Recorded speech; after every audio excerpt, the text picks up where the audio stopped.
우리는 지금까지 요한계시록을 살펴보면서 제후의 심판인 백보자 심판이 끝난 후에 새 예루살렘이 내려와 에덴 동산을 창설하셨던 하나님의 경륜이 마침내 이루어지는 문제까지를 지난 시간 살펴보았습니다.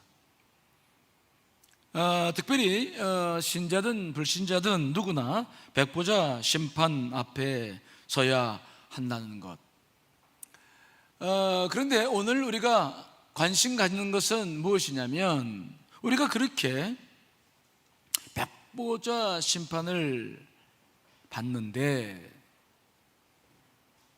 오늘도 말씀 보니까 그 백보자 심판을 받기 전에 바다가 그 가운데서 죽은 자들을 내주고 사망과 음부도 그 가운데서 죽은 자들을 내준다.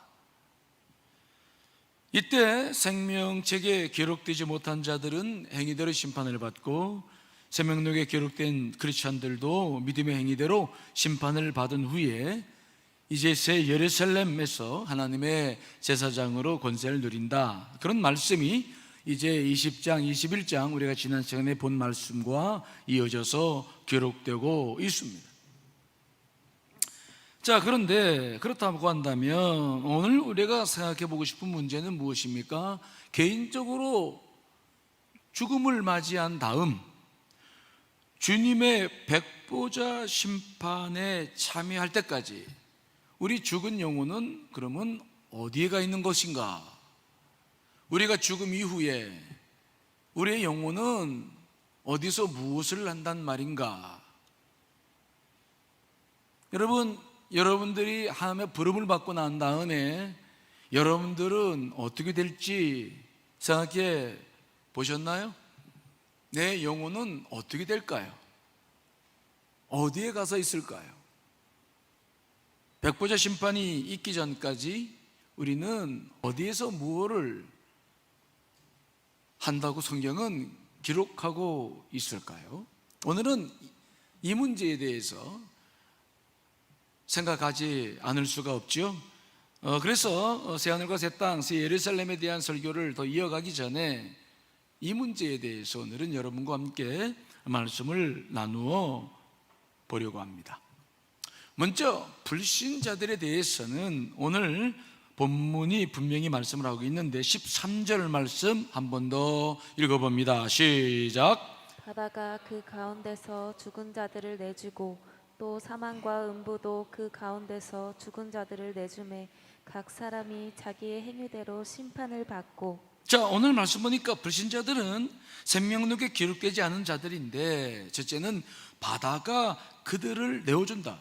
그러면 바다가 그들을 머물게 하고 있었던 건가? 바다에 그 영혼들이 있었던 것이냐? 노아 홍수로 죽었던 사람들이거나 아니면 해상사고로 죽었던 사람들, 바다에 죽었던 사람들은 바다에 머물러 있단 말인가? 우리는 여러 가지 생각을 하게 되죠. 혹시 바다에 용왕님이 살고 있던 그런 곳이 있는 건 아니에요? 우리가 먼저 알아야 될 것은 성경에 나오는 바다는 악한 세력이 모여있는 곳을 상징적으로 표현합니다. 바다는 계시록 13장 1절에 보는 것처럼 7머리 10뿔 짐승이 실현한 장소, 곧 악한 세력의 근거지와 밀접하게 관련이 되어져 있어요. 그래서 이것은 이어서 나오는 사망과 음부라는 말과 동일한 개념을 가지고 있지, 어떤 장소적 개념으로 바다가 쓰여지고 있는 것은 아닙니다. 그렇다고 한다면 사망은 무엇인가? 이 사망은 전쟁, 기근, 역병, 그리고 야생 짐승들에 의해서 죽음을 당한 사람들, 그 악을 상징하는 것이고요. 또 음부에 해당하는 헬라어 하데스는 불신자들이 죽어서 심판을 받기 전에 대기하는 장소인데, 구약에서는 스올이라는 이름으로 부르기도 합니다. 따라서 바다, 사망, 음부라고 하는 것은 다 같은 한 곳을 지칭하는 것인데, 모두가 불신자들이 백보자 심판을 받기까지 머물러 있는 장소를 의미하죠.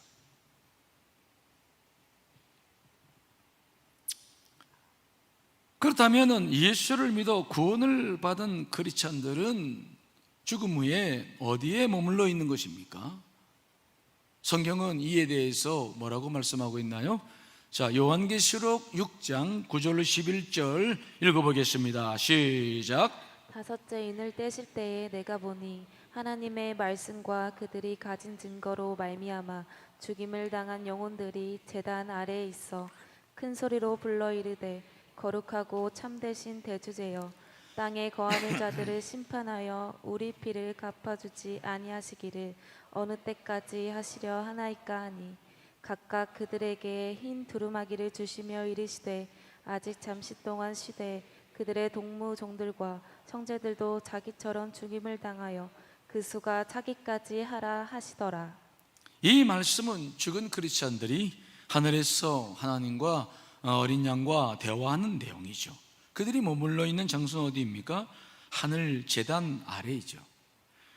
여기서 죽음을 당한 영혼들이 제단 아래에 있다라는 표현은 크리스찬의 죽음이 하나님 앞에 드려지는 산 제물이다, 그런 의미가 담겨져 있죠. 중요한 것은 그리스도인들이 죽어서 백보자 심판을 받기까지 머무는 곳은 하늘이다, 다른 말로 말하면 낙원이다 라는 사실을 우리가 알 수 있죠. 특별히 이들은 하나님께 언제 땅에 거주하는 자들을 심판하여 우리 피를 갚아 주시겠습니까? 라고 묻자 하나님께서 그들에게 흰 두루마리를 주시며 잠시 쉬되 그 수가 차기까지 하라. 이것은 그리스도인들이 죽어서 어떤 상태로 어느 곳에 머물러 있는가를 보여주는 그런 말씀입니다. 물론 오늘 본문의 말씀은 순교자들에 관한 말씀이지만 순교란 개념 자체가 시대에 따라서 다양한 의미로 해석이 되기 때문에 이 모든 말씀을 모든 크리스찬들에게 적용을 해도 무리가 되지 않습니다. 모든 크리스찬들은 죽어서 하늘, 다른 말로 말하면 낙원에 머뭅니다. 사도 바울은 이것을 삼층천이라고 말한 부분이 있죠. 하지만 이것은 우리가 영원히 살 최종 목적지가 아니죠. 이것은 임시 거처입니다. 이곳에서 그리스도인들은 육을 벗고 그런 상황이지만은 잠잔 상태가 아니죠. 모든 의식이 있고 감각이 살아있고 그 속에서 어린 양과 대화를 나누면서 찬양하며 예배하며 그렇게 백보자 심판을 받기까지 그 하늘에 머무른다는 것을 우리가 알 수 있죠. 특별히 감리교를 일으켰던 전 웨슬리 목사님의 설교집을 읽어보면 크리스찬들은 그 낙원에서 신앙과 인격이 성장하여 그리스도처럼 온전해져서 백보자 심판 후에 들어갈 새 예루살렘의 신부로서의 준비를 하게 된다라고 말씀을 하고 있는데 요한계시록 21장 2절 말씀 읽어보겠습니다. 시작. 또 내가 보매 거룩한 성 새 예루살렘이 하나님께로부터 하늘에서 내려오니 그 준비한 것이 신부가 남편을 위하여 단정한 것 같더라. 새 예루살렘이 마지막 백보자 심판을 향해서 내려올 때 그때 보니까 신부가 남편을 위하여 단장한 것 같다. 그래서 이 말씀을 해석할 때 우리의 부족한 이 땅에서의 부족함이 그 낙원에서 성장하고 성숙한다라는 개념으로 조한 웨슬리 목사님이 해석한 말씀이 있습니다. 아무튼 우리가 성경의 상태를 종합해 보면 죽음과 부활, 심판 사이에는 중간 상태가 존재한다는 사실을 말해주고 있어요. 이해되시죠? 즉 한 개인의 죽음과 전체 역사의 궁극적 완성 사이에는 하나의 시간적인 중간 상태가 있다는 것을 알 수 있죠. 다시 말해서 한 인간의 개인적 죽음과 우리가 육신의 부활과 최후의 심판을 받는 전체 역사의 궁극적 완성 사이에는 시간적 중간 상태가 있다는 것이 성경의 가르침이죠. 이 중간 상태, 최후의 심판이 있기까지 영혼이 머물러 있는 이 중간 상태에 대한 이야기들은 성경에 여러 곳에서 비유로 말씀하고 있는데, 가장 쉽게 우리가 볼 수 있는 것은 예수님께서 직접 하신 말씀이죠. 부자와 거지 나사로의 비유예요. 이것은 주님께서 직접 하신 비유죠. 부자는 날마다 사치한 값비싼 옷을 입고 호의호식하면서 세상 연락을 즐겼으나, 거지 나사로는 부자의 대문에 누워서 부자의 상에서 떨어지는 부스러기를 먹고 살았어요. 후에 두 사람이 다 죽었습니다. 근데 거지 나사로는 죽어서 하나님을 믿었기 때문에 그의 영혼이 아브라함의 품으로 돌아갔고, 부자는 죽어서 그의 영혼은 음부로 내려갔다. 중간 상태에 들어간 것입니다. 특별히 아브라함의 품이란 단어는 탈무드에 의하면 낙원, 곧 하늘을 가리킬 때 쓰는 언어입니다. 유대인들은 아브라함을 낙원의 중심 인물로 생각했죠. 또 음부라고 하는 헬라어는 하데스인데 이것은 지옥과는 좀 다릅니다. 이곳은 구약에서 스올이라 부르는 곳으로서 불신자들이 죽어서 가장 먼저 가는 곳입니다. 음부에 떨어진 부자는 꺼지지 않는 유황 불꽃에서 고통을 받고 있었는데, 어느 날 눈을 보니까 낙원에 나사로가 있었어요. 그래서 부자는 아브라함에게, 아버지 아브라함이여, 나를 불국률이 여기사 나사로를 보내어 그 손가락 끝에 물을 찍어 내 혀를 서늘하게 하소서, 내가 이 불꽃 가운데에서 괴로워하나이다 라고 말을 합니다. 그러나 아브라함은, 예, 너는 살았을 때 좋은 것을 받았고 나사로는 고난을 받았으니 이것을 기억하라. 이제 그는 여기서 위로를 받고 너는 괴로움을 받느니라. 그뿐 아니라 너희와 우리 사이에 큰 구렁텅이가 놓여 있어 여기서 너희에게 건너가고자 하되 갈 수 없고 거기서 우리에게 건너올 수 없게 하였느니라 라고 대답합니다. 그러자 부자는 나사로를 내 아버지 집에 보내서 5 형제들에게 지옥과 천국이 있음을 좀 알게 해달라라고 신신당부를 합니다. 그러자 아브라함은 한 번 죽은 사람을 다시 보낼 수 없으며 그 시대에 세우신 주의 종도를 통해서 천국 복음을 듣는 길밖에 없다라고 대화를 하는 모습이 기록되고 있습니다. 우리가 이런 말씀을 통해서 볼 수 있는 것은 무엇입니까? 중간 상태가 있구나. 아하, 낙원과 음부라는 중간 상태, 사회의 영혼은 의식도 있고 강박도 있고 고통을 느낄 수 있다는 것을 알게 되죠. 즉 사람은 죽으면 최후 심판을 받기까지 낙원이나 음부에서 머물게 되는데, 낙원에 있는 영혼들은 하나님과 친교하면서 그리스도의 신부로 완전을 향해 나아가게 되지만, 음부에 떨어진 영혼들은 영원히 꺼지지 않는 불꽃에서 날마다 고통을 겪게 된다는 사실을 우리가 알 수 있습니다. 또 누가복음에 보면은 이 중간 상태에 대한 중요한 말씀이 기록되고 있죠. 다 같이 23장, 누가복음 23장 42절 43절을 읽어보겠습니다. 시작.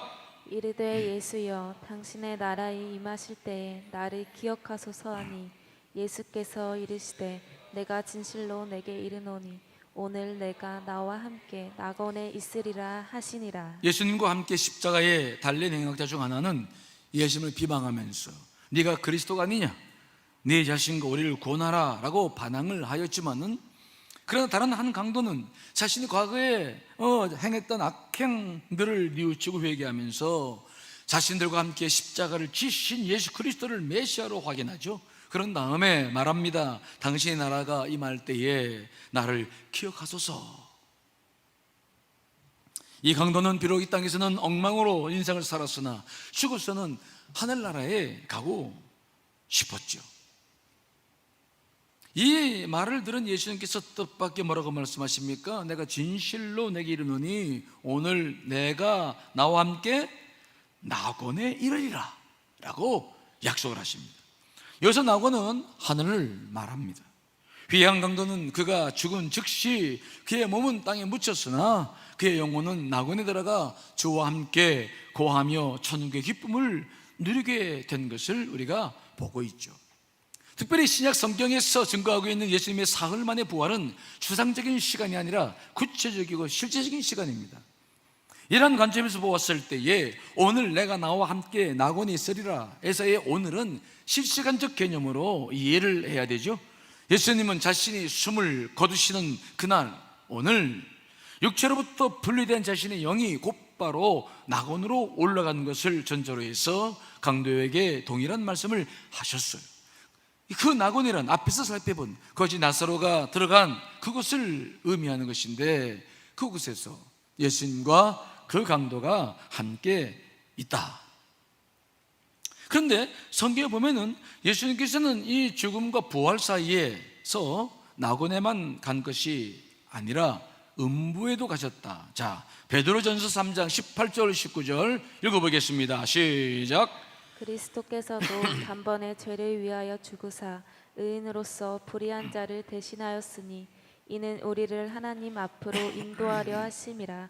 육체로는 죽임을 당하시고 영으로는 살리심을 받으셨으니 그가 또한 영으로 가서 옥에 있는 영들에게 선포하시니라. 즉 예수님께서는 낙원에만 가신 것이 아니라 영으로 가서 옥에 있는 영들에게 선포하셨다. 낙원에도 가셨고 그분은 음부에도 가셨음을 우리가 알게 되죠. 그런데 그분이 낙원에 가셨다는 것이야 뭐 우리가 그냥 받아들일 수가 있는 것인데, 음부에는 왜 갔을까요? 옥에 가서 영들에게 선포하시니라 라고 말씀하셨어요. 뭘 선포하셨단 말입니까? 그렇다면 그곳에서 무엇을 하신 것입니까? 이 부분은 성경 전체에서 정말 가장 해석이 어려운 부분이고 여기에서 많은 이단 사상들이 나온 말씀입니다. 뭘 선포했던 것인가? 캐톨릭에서는 이 부분을 잘못 해석해서 여기서부터 연옥설을 만들죠.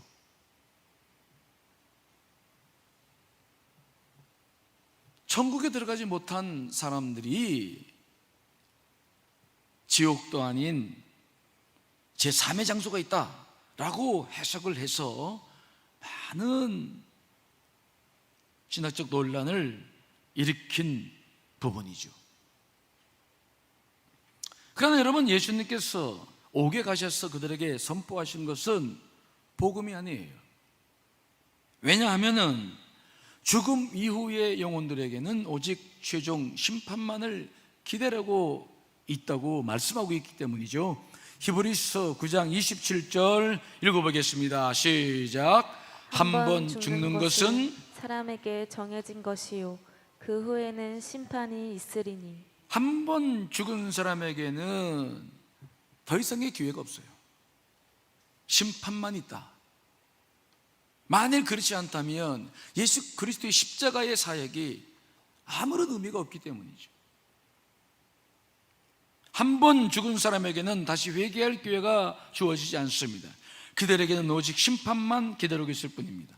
특별히 그곳에는 예수 그리스도를 믿지 않던 영혼들만이 아니라 하나님을 대적했던 사탄과 그의 권세를 받았던 적그리스도와 거짓 선지자들도 수감되어 있었어요.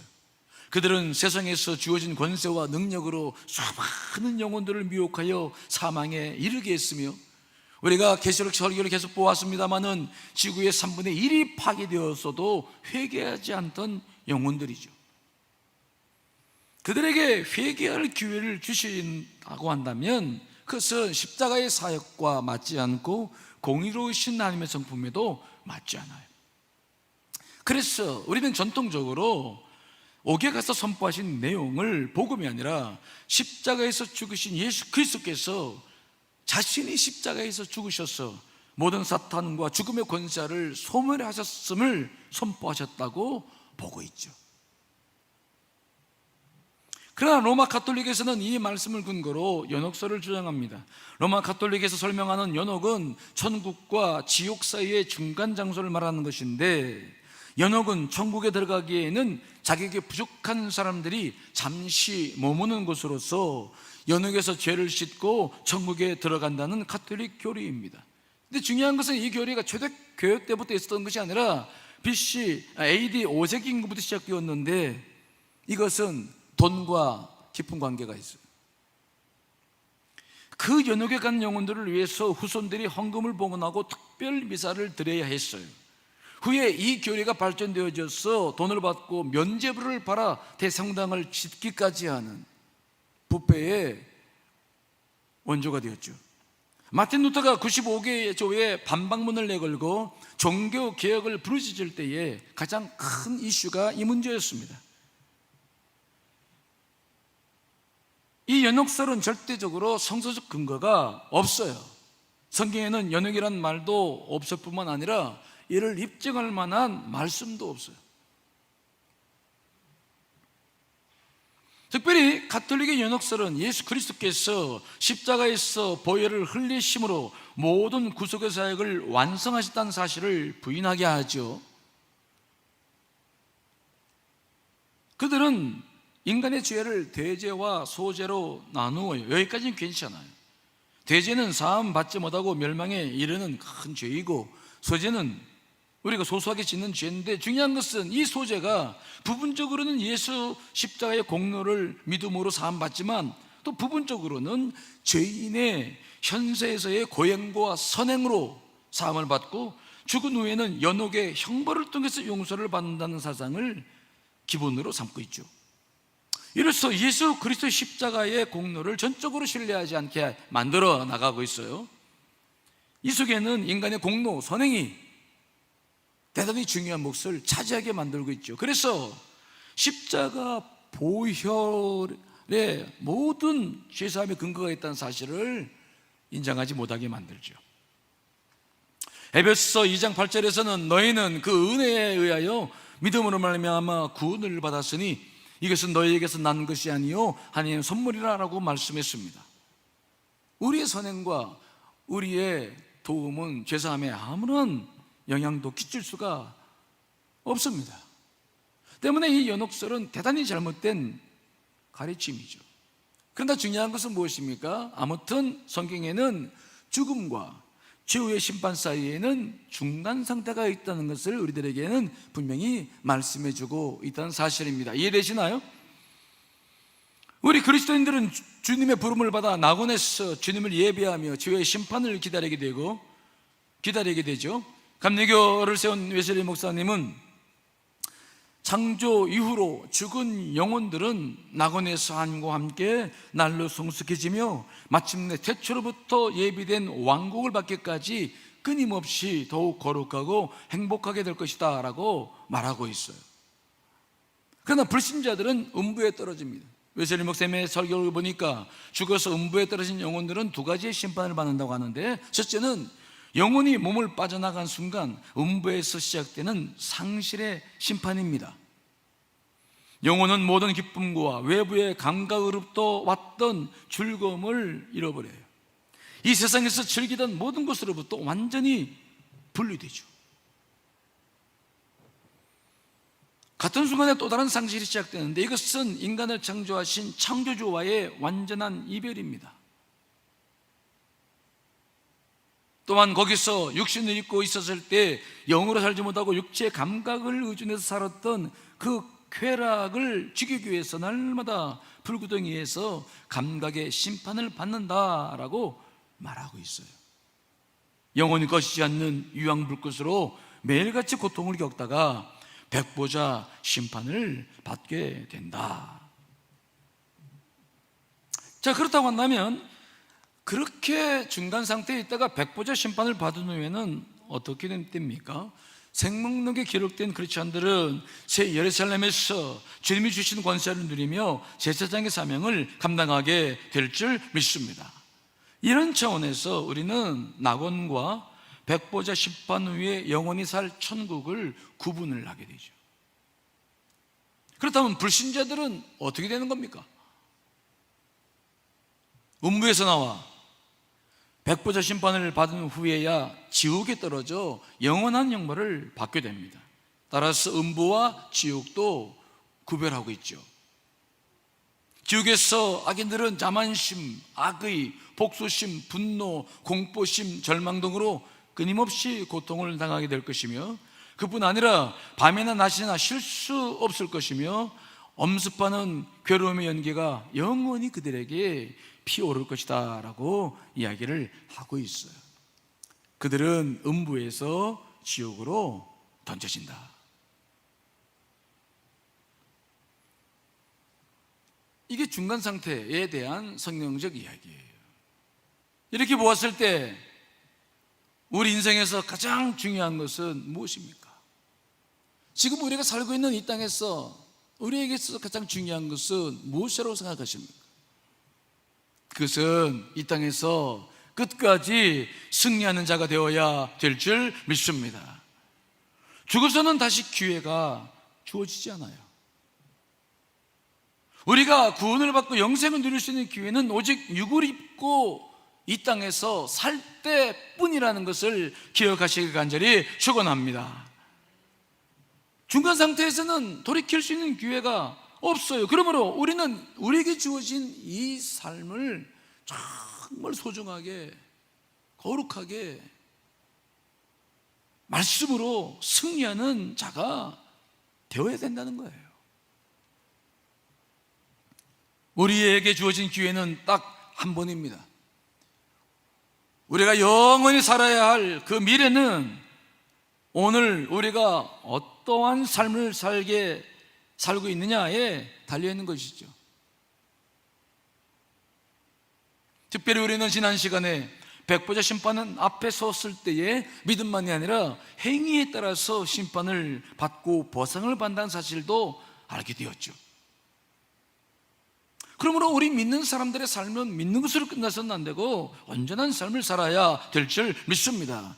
주의 말씀을 행하며 살아가야 합니다. 믿음이 있는데 행함이 없는 생활이 되어서는 안 됩니다. 믿는 것과 행하는 것이 일치가 되어야 됩니다.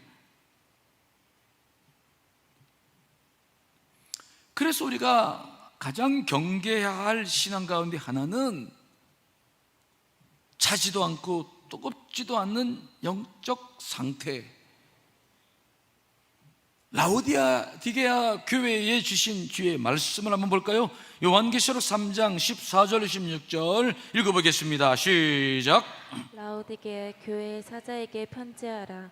아멘이시오, 충성되고 참된 증인이시오, 하나님의 창조의 근본이시니까 이르시되 내가 내 행위를 아노니 내가 차지도 아니하고 뜨겁지도 아니하도다. 내가 차든지 뜨겁든지 하기를 원하노라. 내가 이같이 미지근하여 뜨겁지도 아니하고 차지도 아니하니 내 입에서 너를 토하여 버리리라. 오늘 이 말씀은 라오디게아 교회에게 주신 경고의 말씀이에요. 라오디게아라고 하는 곳은 무역로의 요충지였기 때문에 대단히 부유한 도시였어요. 라오디게아 교회도 그러므로 물질적으로 풍성한 교회였습니다. 때문에 영적인 갈급함이 없었어요. 사도 요한은 라오디게아 교회를 향해서 나는 부자라 부유하여 부족한 것이 없다 하나 내 곤고한 것과 가련한 것과 가난한 것과 눈먼 것과 벌거벗은 것을 알지 못하도다 라고 책망을 합니다. 즉 그들의 신앙생활은 차지도 아니하고 뜨겁지도 아니했다. 다시 말해서 뜨뜻 미지근했습니다. 그래서 주님은 내가 이같이 미지근하여 뜨겁지도 아니하고 차지도 아니하니 내 입에서 토하여 버리리라 라고 아주 강력한 경고를 하셨어요. 생명록에서 토하여 버린다, 지워버리겠다, 그런 말이죠.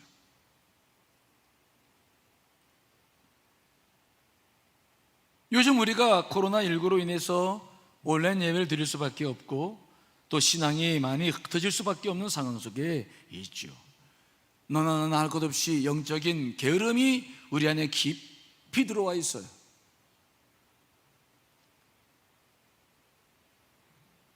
이러한 우리의 삶 속에서 우리가 계속해서 관심 가져야 될 것은 우리의 영적 열정들이 식어가고 있다는 거예요.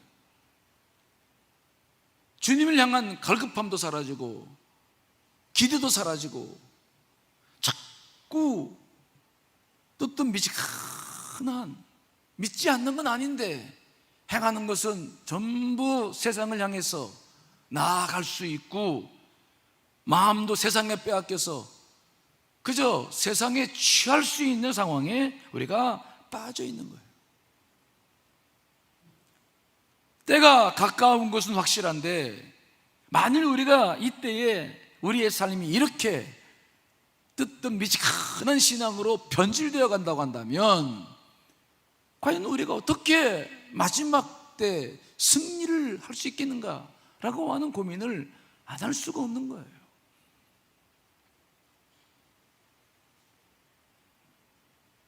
라오디게 교회 같은 경우에 왜 이런 신앙이 되었는가? 돈 때문이었어요. 풍요로웠어요. 자, 마태복음 6장 24절 읽어보겠습니다. 시작. 한 사람이 두 주인을 섬기지 못할 것이니 혹 이를 미워하고 저를 사랑하거나 혹 이를 중히 여기고 저를 경히 여김이라. 너희가 하나님과 재물을 겸하여 섬기지 못하느니라. 그들이 신앙이 뜨겁지도 않고 차지도 않은 이유, 열정이 식은 이유가 뭐냐? 돈을 더 사랑했어요. 하나님이 하실 일들을 돈으로 다 대체하는 거예요. 우리가 하나님을 섬기고자 하는 사람들이 돈에 빠져버리면 우리의 신앙은 죽어버려요.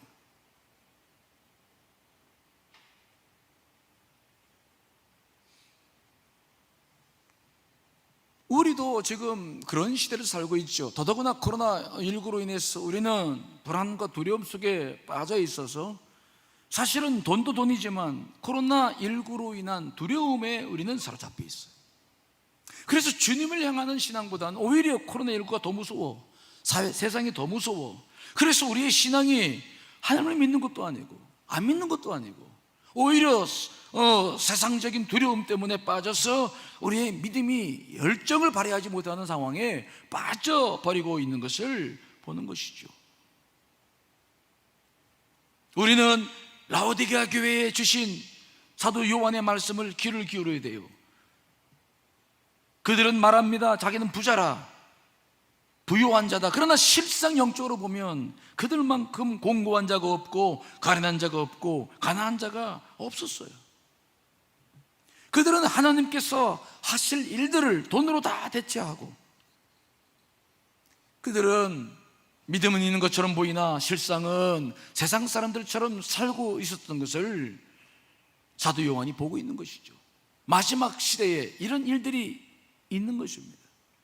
그러므로 그들은 세상이냐 교회냐 구분하지 못하고 두 마리 토끼를 다 잡아서 살려고 했던 사람들이죠.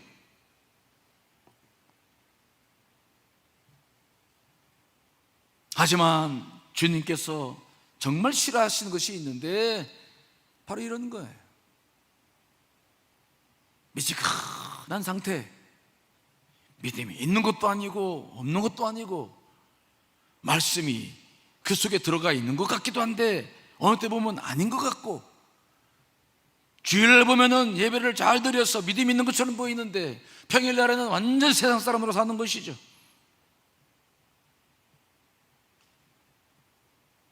왜 이런 일이 벌어집니까? 왜 이런 일이 일어나고 있습니까? 가장 중요한 것은 고난에 대처하는 능력을 내 믿음이 아니라 다른 것으로 대처하기 때문에 생기는 거예요. 고난에 대처하는 모든 것들이 돈이 될 때, 고난에 대처하는 모든 것들이 믿음이 아니라 두려움이 될 때, 우리의 신앙은 심각한 문제에 부딪히게 되어져 있는데 신앙의 열정이 다 식어버려요. 자, 요한계시록 3장 18절 말씀 읽어보겠습니다. 시작. 내가 너를 권하노니 내게서 불로 연단한 금을 사서 부유하게 하고 흰 옷을 사서 입어 벌거벗은 수치를 보이지 않게 하고 안약을 사서 눈에 발라보게 하라. 라오디게아 교회의 비참한 영적 현실에 대한 지적은 예수님께서 세 가지를 하셨습니다만은 가장 중요한 게 뭡니까? 내가 너를 권하노니 내게서 불로 연단한 금을 사서 영적으로 부유하게 하라. 불로 연단한 금을 사라. 이 말은 무슨 말씀입니까?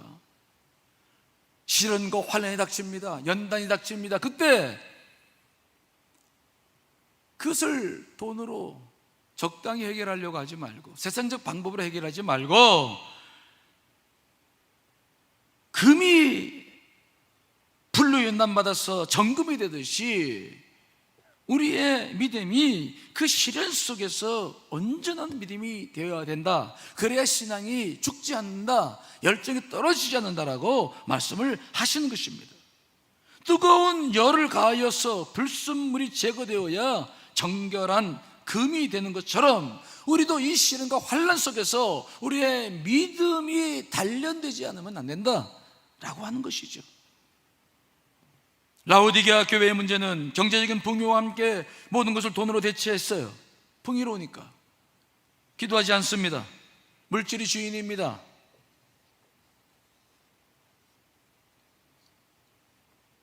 모든 것을 돈으로 대체하는 것이죠. 그러나 라오디게아 교회와 반대가 되는 교회가 있었는데 바로 서머나 교회였어요. 서머나 교회는 궁핍하나 실상은 부유한 교회였죠. 다 같이 계시록 2장 9절 말씀 읽어보겠습니다. 시작.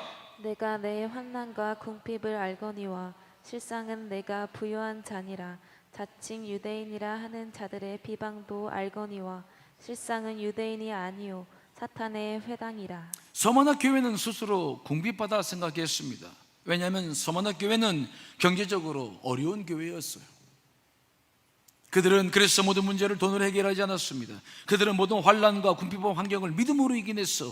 그래서 그들은 궁핍한 것처럼 보이나 그러나 실상은 영적으로는 부유했다. 라오디게아 교회와는 아주 대조가 되는 교회가 서머나 교회였죠. 여러분, 우리가 이 고난이 다가오고 있습니다. 때가 가까워지고 있습니다. 이때 주님께서 고난을 주시는 이유는 뭐냐? 여러분들에게 돈으로 대체하라는 것이 아니라 그 고난 속에서 우리의 신앙이 단련되기를 원하시는 줄 믿습니다. 이 시대를 사는 사람들도 다 돈으로 모든 것을 해결하려고 그래요. 돈이 있는 사람이나 없는 사람이나 그 갇혀가는 이 시대를 다 붙잡고 있어요. 그런데 중요한 것은 그렇게 되면서 우리의 신앙은 식어져 가고 있어. 미지근해지고 있어요. 그러므로 신앙이 연단받아 뜨거운 신앙이 계속되려면, 정결한 신앙이 되려면 이 시련과 고난 앞에 온전히 서야 돼요. 정말 주님과 함께 이 고난을 지나가야 될 줄 믿습니다.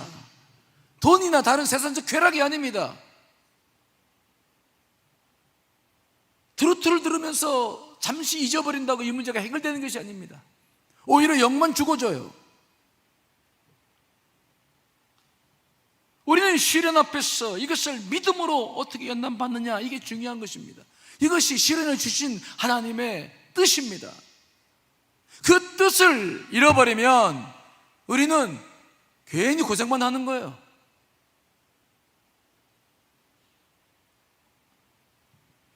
우리는 흙으로 지음을 받은 존재입니다. 돌도 아니고 보석도 아닌 흙이 주 재료죠. 그래서 우리는 약해요. 물만 조금만 닿아도 흐느적거립니다. 그러나 우리는 주 예수 그리스도를 영접함으로 십자가의 보혈로 구원받고 성령이 안에 계심으로 새로운 피조물이 된 줄 믿습니다. 그러므로 우리는 얼마든지 시련과 환난을 이길 능력이 있어요. 성령님께서 함께 하십니다. 또 우리가 감당할 만한 시련 외에 다른 것을 주시지 않습니다. 이 모든 시련도 주님 안에서 이루어져 가는 것입니다. 그러므로 우리는 그 시련을 당당히 이길 수 있는 믿음으로 살아야 돼요. 우리가 다음 주에도 보겠습니다마는 새하늘과 새 땅은 새 예루살렘을 말하는 것인데, 그것은 하나님께서 에덴 동산을 창조하실 때부터 갖고 계셨던 경륜을 온전히 이룬 최종적 완성의 의미가 새 예루살렘에 담겨 있어요. 우리가 살아야 될 천국이죠, 그것이. 그런데 그 새 예루살렘은 무엇으로 구성되어 있느냐면은 보석으로 구성되어 있어요. 에덴 동산은 흙인데 새 예루살렘은 보석입니다. 여러분, 우리는 이 의미를 중요하게 여기셔야 돼요.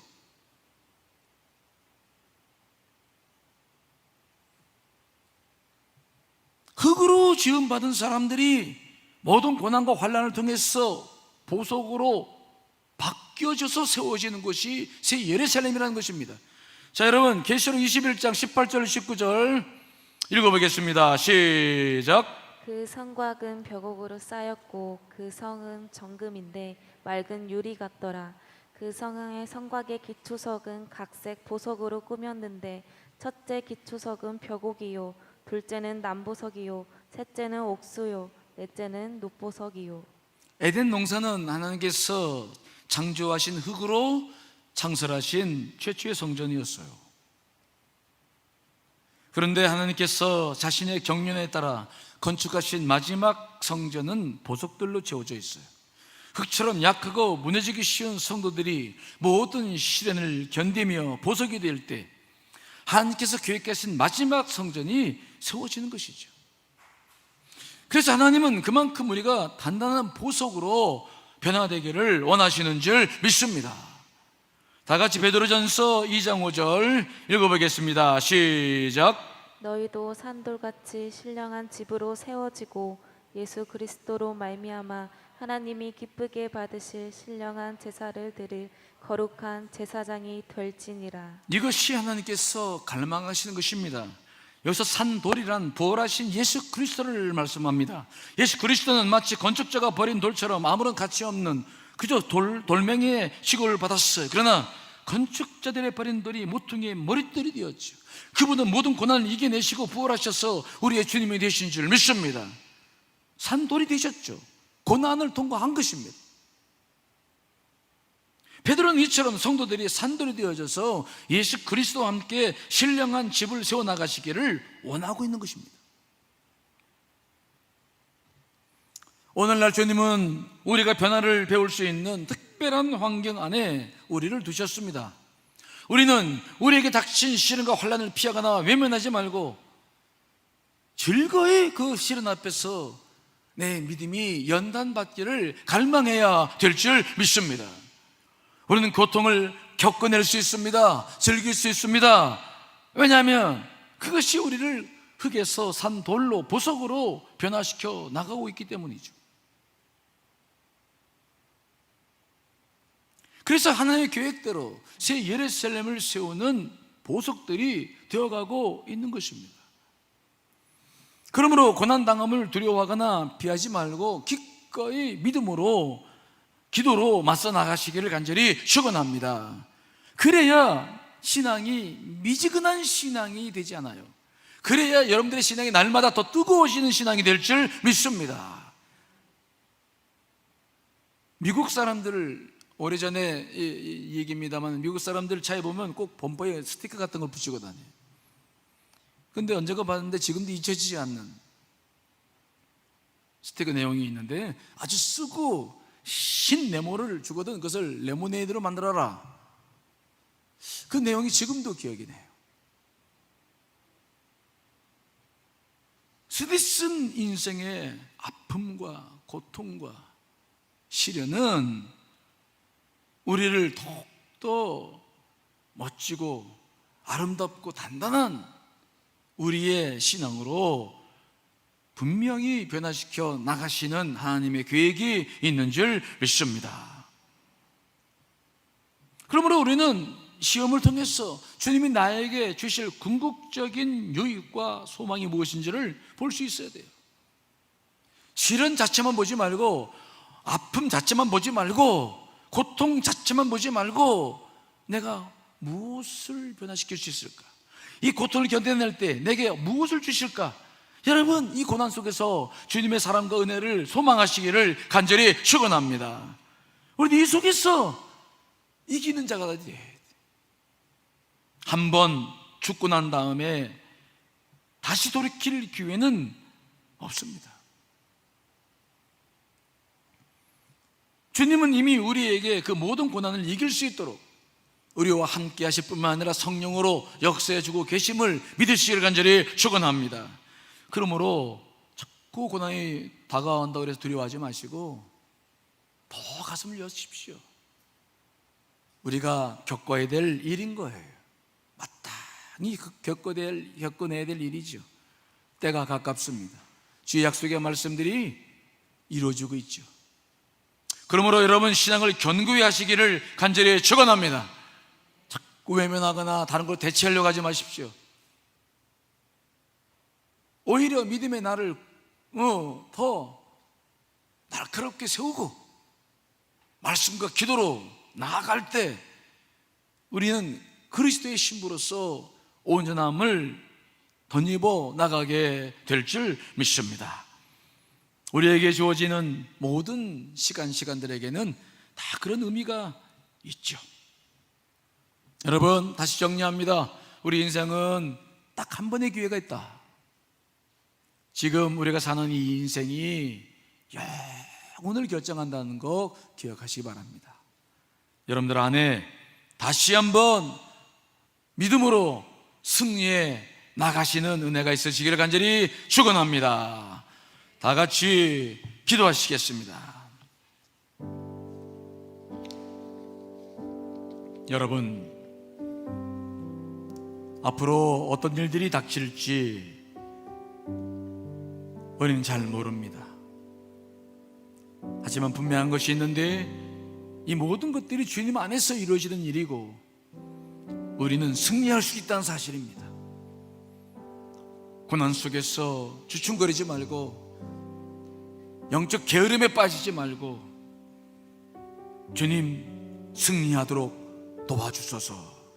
승리하겠습니다. 우리 말씀 붙잡고 다 같이 합심해서 기도하시겠습니다.